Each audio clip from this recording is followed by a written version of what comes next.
সবাইকে কাঁদিয়েছিলেন। উনি যেখানে আসতেন সেখানে আমরা যেতাম। একটা ব্যবসায় গিয়ে সবাইকে বলবো, যুবক যারা আছো, যৌতুক দিবে কেন হাত উঠাও। এখন যখন হুজুররা বলে হাত উঠাও, তখন কিন্তু সবাই উঠায়, উঠে না? সবাই বললো যে হাত তো বলবো শুধু যুবককে, আপনারাও বলবেন কেন? ওই যে দশে দশে তো যে সমস্ত যুবকরা একটু জোরে যাও।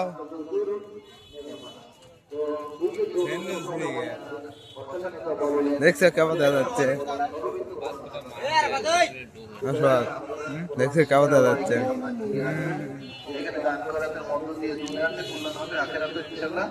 আমরা লাভ করবো। এছাড়াও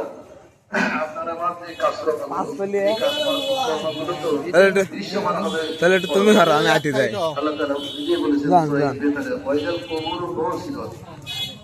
তুমি তাহলে একটু হারো, আমি আটি যাই। যখন কবরকে খুলে দেওয়া হবে, উন্মুক্ত করে দেওয়া হবে, প্রকাশ করে দেওয়া হবে, আলিমাত নাফসুম মা কদ্দামাত, তোমাদের আগে যা প্রেরণ করা হয়েছে সেটা এখন দেখতে পাবে, আর যা রেখে এসেছো সবই তুমি দেখতে পারবো। ওই দিনে আমার অবস্থা কি হবে, এটা উপলব্ধি করে যদি আমরা জীবন যাপন করি, তাহলে কোনো মুসলমানই খারাপ কাজ করতে পারে না। আসলে আমরা নিজেরা, আমাদের স্ত্রী, আমাদের সন্তানাদি, ভাই বোন সকলকে নিয়ে আমরা